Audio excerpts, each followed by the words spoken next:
C'est parti, la première sortie. Du coup Pierre a fait le choix de monter dans le raid, même s'il est en SL. Pour le moment je suis en trail et ça monte bien raide. D'ailleurs je pense que je vais devoir lâcher le téléphone à un moment si je veux pas me boiter. Bon, premier petit mur, assez sympa, il est content. Donc Turbo Levo génération 3, vous pouvez le voir, hein, ça se reconnaît maintenant, il y a le petit compteur. Alors du coup, on peut un peu personnaliser ce qu'on veut. Il y a une trentaine d'informations je crois. Moi ce que je me sers en principal c'est l'heure, c'est assez pratique, pas besoin de sortir le téléphone. Le pourcentage de batterie et en dessous le dénivelé positif. Quand on connaît bien le coin et quand on connaît bien son vélo, ça permet d'avoir une bonne idée de l'autonomie qui nous reste en termes de dénivelé et quel mode utiliser. Donc c'est plutôt cool. Après les autres infos, j'ai mis la distance estimée, dénivelé négatif, l'altitude, parce qu'il y a une puce GPS dedans. Vitesse maxi, vitesse moyenne, etc. Donc c'est plutôt pas mal. Alors comme j'expliquais à Pierre, ce qui m'a bluffé, c'est la position à la montée avec un tube de selle qui est beaucoup plus redressé. Vous voyez là on est quand même dans du raid et je suis bien calé sur le vélo, c'est plutôt cool. Je suis en réglage basse courte, angle ouvert, donc j'ai pas la plus grande stabilité à la montée parce qu'avec les bases longues c'est un petit peu mieux. Et déjà le vélo lève pas du tout. Bon après c'est pas très technique mais quand même de la pente. On va admirer un petit peu le vélo. Attendant qu'il y ait le souffle de Pierre qui arrive. Content là hein. Ah c'est bon ça. Attendez je vous cache avec le soleil là. C'est cool, on est plutôt pas mal. En Haute-Savoie, beau spot. On attaque une petite montée technique en single. Assez raide, je sais pas si je vais réussir à une main. Regarde derrière. Allez, on essaye une main. Allez. Boum. Nickel. Pas mal hein. Rien qu'un chi derrière. Assez sympa. Ouais, ça reste un gros moteur hein, donc on le sent. Le mode turbo est bien présent. Le mode trail il suffit vraiment quasiment dans toutes les situations donc c'est cool. Le mode turbo on va s'en servir quand on n'a pas trop le temps. C'est l'avantage pour moi d'un gros vélo électrique. Donc ça c'est cool. Le petit changement aussi pour nous c'est les suspensions Fox. La 38 à l'avant, la X2 à l'arrière. Alors on a déjà essayé ça sur d'autres vélos, sauf la 38 d'ailleurs. Assez spécial de régler ça ce matin. Je trouve que c'est quand même... Enfin, on a 4 voies de réglage donc c'est un petit peu plus poussé. Et les sensations à faire sur un test parking sont très compliquées à avoir je trouve par rapport à du RockShox. Par contre une fois qu'on roule avec, j'ai l'impression que c'est presque aussi smooth. Donc c'est cool, surtout la 38, je suis assez bluffé. Bon là on a fait que de la montée, des petits trucs mais... On va voir ça à la descente. Après, il y aura sûrement à affiner les réglages, hein, parce que là, j'ai mis un petit peu ce qui était préconisé par Fox. Voilà.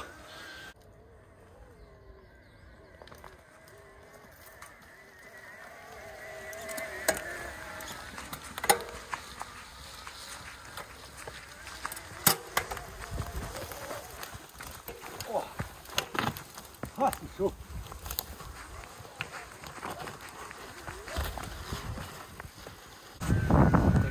La descente. Donc on va pas énormément filmer hein, parce que quand même on s'arrête. Mais Pierre va filmer quelques passages de l'extérieur pour que vous voyez un petit peu comment le vélo il marche. Et puis en bas on se retrouve pour faire un peu le point. À toutes.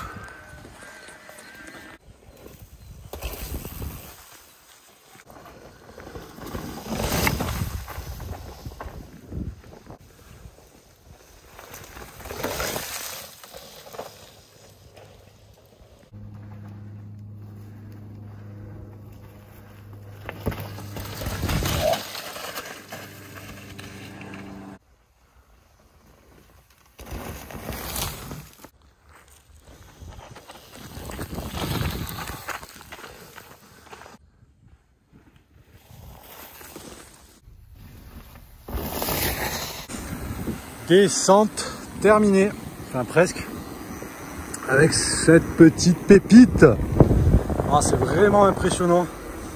Ce qui est cool, c'est que, alors je pense qu'il y a un mélange de géométrie et de composants, parce que la Fox 38 est quand même bien rigide. Le vélo dans l'ensemble est bien rigide. Ça amène pas mal de précision, donc c'est vraiment cool. Franchement, une bonne sensation. C'est un peu l'opposé, je trouve, de l'ancien Evo S1 avec la ZEB et tout ça. C'est cool, c'est plus dynamique, c'est un petit peu plus... C'est bodybuildé, quoi, c'est ce qu'il disait. Et c'est assez sympa dans le défoncé. Alors après, il faudra affiner les tests sur des chemins un petit peu plus longs, un petit peu plus défoncés, un peu plus aériens. Mais c'est vraiment cool. Bon, première sortie. Ça marche bien, ça marche très très bien. Je dirais presque que la différence entre la première et la deuxième génération, c'est la même chose là entre la deuxième et la troisième. En descente, c'est vraiment impressionnant. Bon après, il y a le montage et les équipements aussi qui y jouent, mais là c'est très rigide.